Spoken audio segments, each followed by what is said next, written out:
Welcome to Sethu Chitra kitchen. இன்றைக்கி lunch மெனுவில் கத்திரிக்காய் முருங்காய் சாம்பார், காராமணி பொரியல். காராமணினா அந்த சீட்ஸ் கிடையாது, அந்த நீட்டாக இருக்கும். நான் உங்களுக்கு காட்டுறேன். பீன்ஸ் மாதிரி நீளமாக இருக்கும், அதை போட்டு தான் நான் பொரியல் பண்ணியிருக்கேன். சாம்பாருக்கு தேவையானதை நான் எடுத்து வச்சுட்டேன்.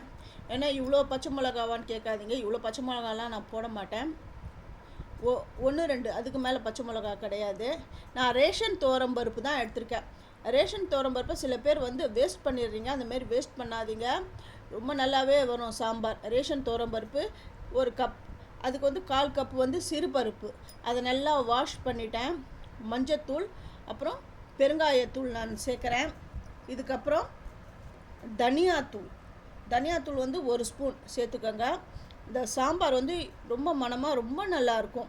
இப்போ தக்காளி பார்த்துக்கோங்க. நான் பெரிய தக்காளி தான் நான் சேர்க்குறேன். இதை கட் பண்ணி அந்த பருப்பில் அப்படியே போட்டு வேக விட்டுடுறேன். இது பெருசாக கட் பண்ணினா கூட பரவாயில்ல, சின்னதாக கட் பண்ணணும்னு அவசியம் கிடையாது. ஏன்னா இது வேக வைக்க தானே போகிறோம், அதனால் பெருசாக கட் பண்ணாலுமே போதும். இது மூழ்கிற அளவுக்கு தண்ணியை விட்டுடணும். அதுக்கப்புறம் எண்ணெய் விட போகிறேன். எண்ணெய் ரொம்ப இல்லை, ஒரு 2 ஸ்பூன் அளவு தான் எண்ணெய். இதுவும் நல்லெண்ணெய் தான் நான் விட்டுருக்கேன். இப்போ புளி ஒரு சின்ன அந்த நெல்லிக்காய் அளவு தான் எடுத்திருக்கேன். இதை நல்லா ஊற போடணும். இப்போ குக்கரை நான் அடுப்பில் வச்சுட்டேன். பிறகு இந்த மாதிரி வந்த உடனே வெயிட் போட்டுடுங்க.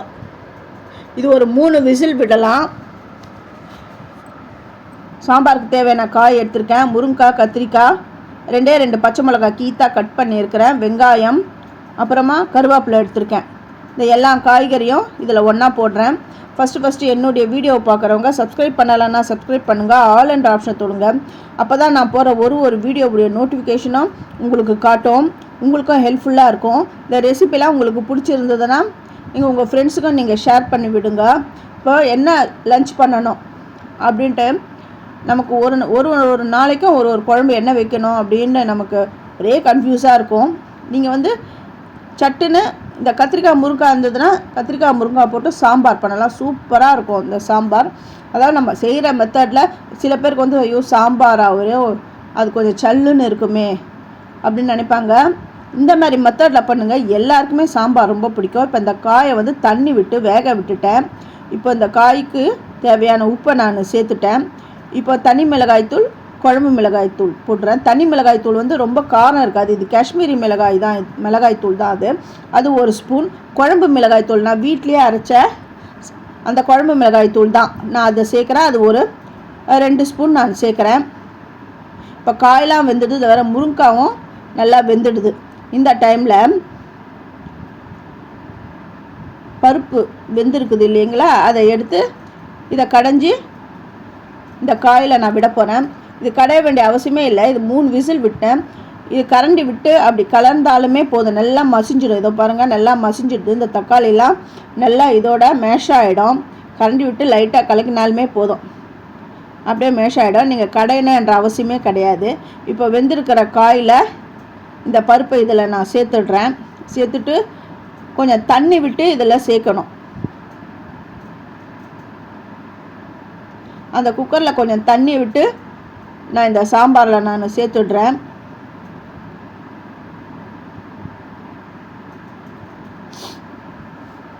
இது எல்லாமே சேர்ந்து நல்லா கொதி வரணும். அந்த அளவுக்கு இது அடுப்பில் இருக்கட்டும். அடுப்பை எப்போவுமே மீடியமில் வச்சு சமைக்க கற்றுக்கோங்க. இது எல்லாமே சேர்ந்து கொதி வரட்டும். இப்போ புளியை கரைக்கணும், அதை கரைச்சிட்டு இது தலையில் விடணும். பாருங்க, தண்ணிலாம் நான் குக்கரில் கொஞ்சமாக தண்ணி விட்டு அந்த பருப்புலாம் ஒட்டின்னு இருந்தது பாருங்கள், அதெல்லாம் இந்த சாம்பாரில் நான் சேர்த்துட்டேன். இப்போ புளியை கரைச்சிட்டு அதை வடிகட்டி இந்த சாம்பாரில் நான் சேர்த்துட்டேன். இப்போ உப்பு திட்டம் பார்த்துக்கோங்க, உப்பு எப்படி இருக்குதுன்னு பார்த்துக்கோங்க. உப்புலாம் கரெக்டாக இருக்குது. சாம்பார் நல்லா கொதி வந்துடுது. இப்போ கருவேப்பிலை, கொத்தமல்லியை இதில் சேர்த்துட்டேன். இந்த சாம்பாரை இறக்கி வச்சுட்டு இப்போ நான் இதை தாளிக்க போகிறேன். கடாயில் எண்ணெய் விட்டு எண்ணெய் லைட்டாக காஞ்சிடுது. இப்போ ஜீரகம், கடுகு, வெந்தயம் சேர்த்துட்டேன். ஒரு 4 காஞ்ச மிளகாவையும் சேர்த்துட்டேன். இப்போ கருவேப்பிலை, இந்த எண்ணெயிலே கருவேப்பிலை போட்டு லைட்டாக ஃப்ரை ஆகட்டும். இப்போ இந்த குழம்புல சேர்த்துட்றேன். இந்த மாதிரி சாம்பார் பண்ணுங்கள், எல்லாருக்குமே ரொம்ப பிடிக்கும். கத்திரிக்காய் முருங்கைக்காய் சாம்பார் இந்த மாதிரி மெத்தடில் செய்யுங்க. இப்போ தாளித்ததை இந்த சாம்பார் தலையில் நான் கொட்டிட்டேன். இப்போ அப்படியே நான் பொரியல் பண்ண போகிறேன், அதனால தான் அடுப்பில் அப்படியே வச்சுட்டேன்.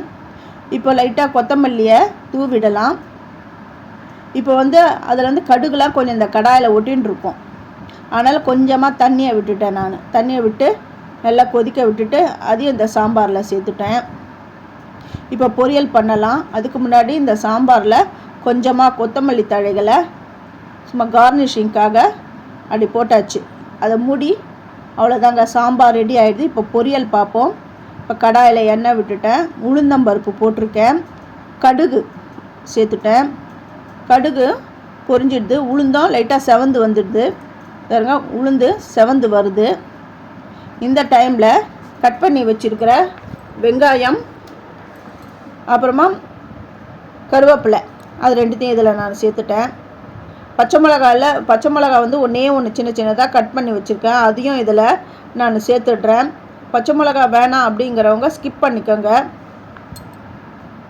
குழந்தைங்கள்லாம் சாப்பிடணும் அப்படிங்கிறவங்க பச்சை மிளகாவை ஸ்கிப் பண்ணிக்கோங்க. வெங்காயம் ஒரு பாதி அளவு வதங்கினாலுமே போதும். இந்த டைமில் கட் பண்ணி வச்சுக்கிற காராமணியை இதில் நான் சேர்க்குறேன். காராமணியை நல்லா வாஷ் பண்ணி கட் பண்ணிட்டேன். இந்த காராமணி பொரியல் ரொம்ப நல்லாயிருக்கும், இந்த சாம்பாருக்கு ஏற்றதாக இருக்கும். இப்போ அந்த காய்க்கு தகுந்த அளவுக்கு உப்பு சேர்த்துட்டேன். மஞ்சப்பொடி ஒரு அரை ஸ்பூன். அப்புறம் இது குழம்பு மிளகாய் தூள் தான், இது ஒரு 1.5 ஸ்பூன் நான் சேர்க்குறேன். காஞ்ச மிளகா கிள்ளி போட்டு கூட தாளிக்கலாம். இப்போ நீங்கள் காரக்குழம்பு வத்த குழம்பு பண்ணுறீங்கன்னா காஞ்ச மிளகாவை கிள்ளி போட்டு தாளிங்க. இந்த சாம்பார் பண்ணும்பொழுது மிளகாத்தூள் சேர்த்து பண்ணுங்க, கரெக்டாக இருக்கும். காம்பினேஷன் ரொம்ப நல்லாயிருக்கும். ஏன்னா நம்ம காரக்குழம்புல மிளகாய்த்தூள்லாம் போட்டு தான் நம்ம நிறைய போட்டு தான் கொதிக்க வைப்போம். இந்த சாம்பார் அளவுக்கு நம்ம போட மாட்டோம், இருந்தாலும் காரக்குழம்புக்கு கொஞ்சம் எக்ஸ்ட்ரா தான் போடுவோம். அதனால் பொரியல்லாம் கொஞ்சம் மைல்டு காரத்தோடு இருக்கணும், அதனால் காஞ்ச மிளகாவை கட் பண்ணி போடுங்க. பாருங்க பொரியலும் ரெடி ஆகிடுது.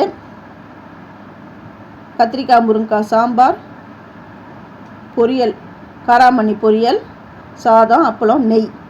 தேங்க்யூ.